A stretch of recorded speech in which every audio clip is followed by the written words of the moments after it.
Assalamualaikum warahmatullahi wabarakatuh. Halo anak hebat, jumpa lagi dalam pembelajaran secara online. Yuk kita belajar bahasa Indonesia. Masih di bab ketiga, teks cerita pendek.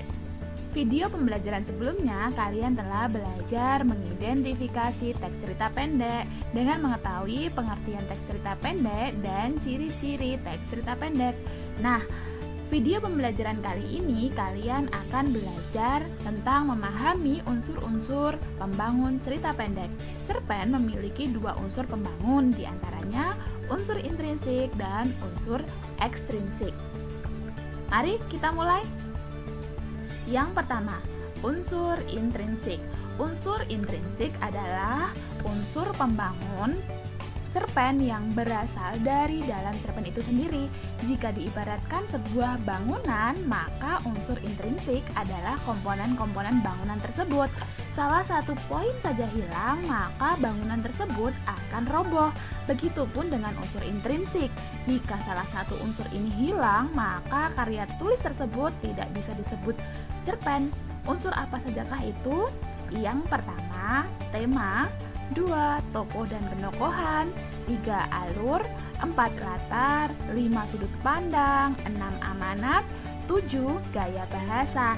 Nah, unsur intrinsik inilah, ketujuh inilah yang harus ada di dalam sebuah cerpen. Yuk kita bahas satu-satu. Yang pertama adalah tema. Tema merupakan ide atau gagasan dasar yang melatar belakangi keseluruhan cerita yang ada dari cerpen. Tema memiliki sifat umum dan general yang dapat diambil dari lingkungan sekitar, permasalahan yang ada di masyarakat, kisah pribadi pengarang sendiri, pendidikan, sejarah, perjuangan romansa, persahabatan, dan lain-lainnya. Unsur intrinsik yang kedua adalah tokoh dan penokohan. Salah satu bagian yang wajib ada dalam sebuah cerpen. Namun, yang perlu diketahui adalah tokoh dan penokohan merupakan dua hal yang berbeda dalam sebuah penulisan cerpen. Tokoh sendiri merupakan pelaku atau orang yang terlibat di dalam cerita tersebut. Sedangkan penokohan adalah penentuan watak atau sifat tokoh yang ada di dalam cerita. Watak yang diberikan dapat digambarkan dalam sebuah ucapan, pemikiran, dan pandangan dalam melihat suatu masalah. Jadi ingat ya, tokoh dan penokohan adalah berbeda. Tokoh orangnya, penokohan adalah wataknya. Ada tiga jenis tokoh yang digambarkan dalam cerpen, antara lain adalah protagonis, tokoh yang menjadi aktor atau pemeran utama dan mempunyai sifat yang baik. Kedua adalah antagonis, tokoh ini juga menjadi pemeran utama yang menjadi lawan daripada tokoh protagonis. Tetapi tokoh antagonis memiliki watak yang negatif seperti iri, dengki, sombong, angkuh, congkak, dan lain-lainnya. Ketiga adalah tritagonis, tokoh penengah dari protagonis dan antagonis. Tokoh ini biasanya memiliki sifat yang arif dan bijaksana. Penokohan watak dari tiga tokoh ini akan disampaikan dengan dua metode, diantaranya analitik, yaitu sebuah metode penyampaian oleh penulis mengenai sifat atau watak tokoh dengan cara memaparkan secara langsung, seperti disebutkan secara langsung dalam teks bahwa tokohnya keras kepala, penakut, pemberani, pemalu, dan lain sebagainya. Sedangkan metode yang kedua adalah dramatik, yaitu sebuah metode penyampaian sifat tokoh secara tersirat. Biasanya disampaikan melalui tingkah laku si tokoh dalam cerita. Jadi, kita mengetahui watak dari tokoh dari tingkah laku si tokoh itu sendiri. Jadi, tidak disebutkan pengarang wataknya bagaimana, tapi dengan menyebutkan tingkah lakunya. Unsur intrinsik ketiga adalah alur atau plot. Alur atau plot merupakan urutan jalan cerita dalam cerpen yang disampaikan oleh penulis. Dalam menyampaikan cerita, ada tahapan-tahapan alur yang disampaikan oleh sang penulis. Tahapan alur diantaranya ada tahapan perkenalan, tahapan penanjakan, tahapan klimaks, anti klimaks, dan tahapan penyelesaian. Nah, kelima tahapan inilah yang harus ada di dalam sebuah cerita.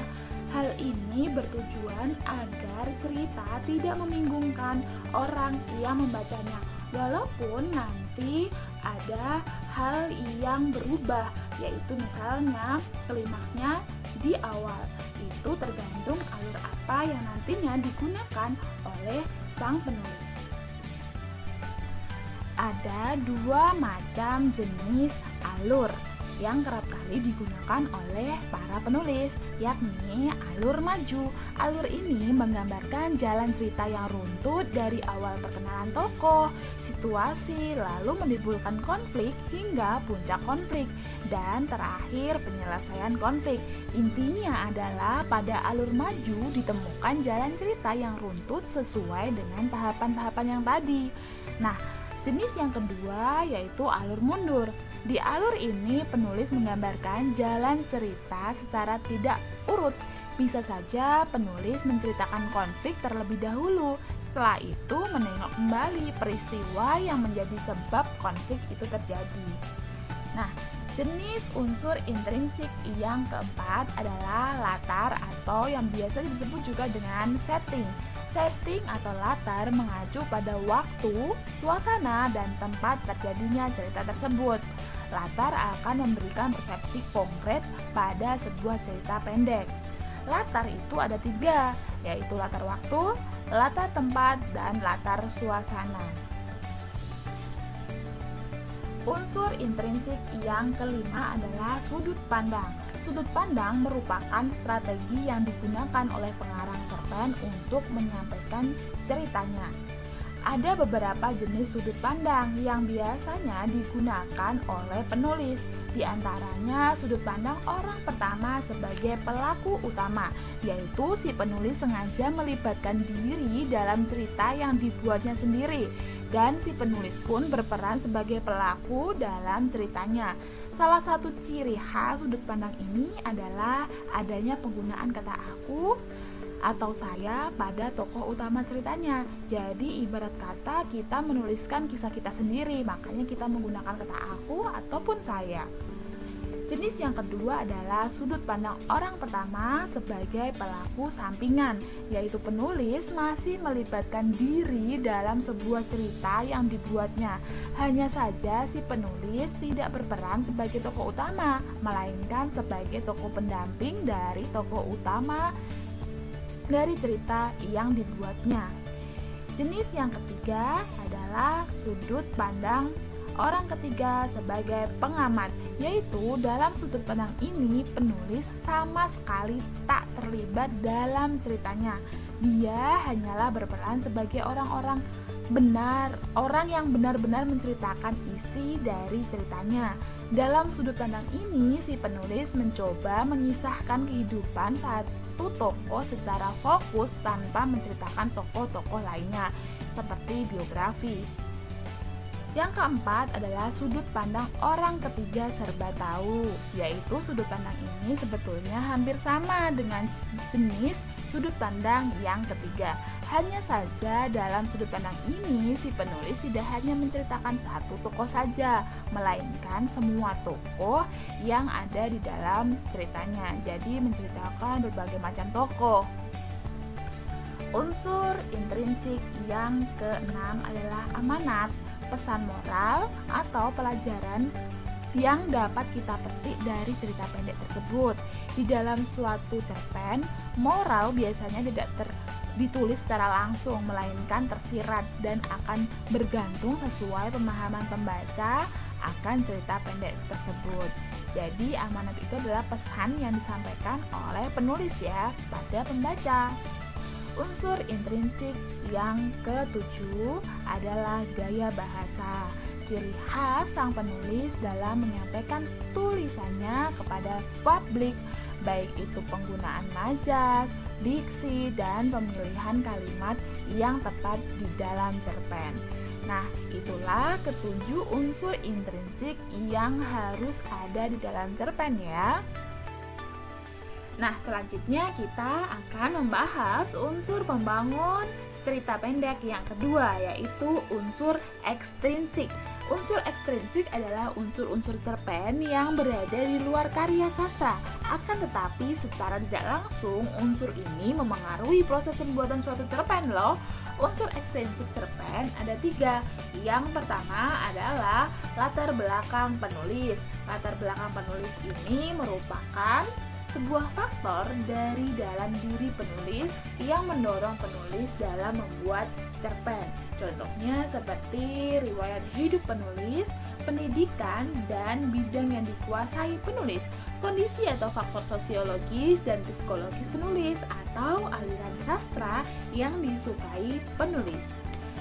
Unsur ekstrinsik yang kedua adalah latar belakang masyarakat. Latar belakang masyarakat ini merupakan faktor lingkungan masyarakat sekitar yang memengaruhi penulis dalam membuat cerpen tersebut.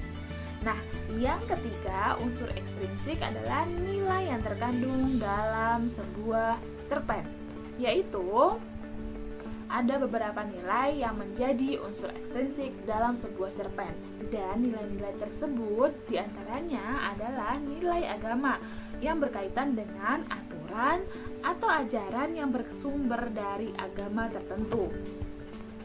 Yang kedua adalah nilai sosial berkenaan dengan tata cara pergaulan antara individu dalam masyarakat. Yang ketiga adalah nilai moral berkaitan dengan akhlak atau perangai atau etika, seperti tingkah laku seperti itu. Nah, yang keempat adalah nilai budaya, yaitu berkaitan dengan tradisi, adat istiadat yang berlaku pada suatu daerah. Jadi unsur ekstrinsik ada 3. Nah, anak-anakku, dalam video ini kalian telah mengenal unsur-unsur teks cerita pendek, yaitu unsur intrinsik ada 7 dan unsur ekstrinsik ada 3. Setelah kalian menyimak dan memahami materi dalam video ini, cobalah kalian mengerjakan soal yang berkaitan dengan materi dalam video ini. Oke, sampai jumpa dalam video pembelajaran berikutnya. Terima kasih. Wassalamualaikum warahmatullahi wabarakatuh.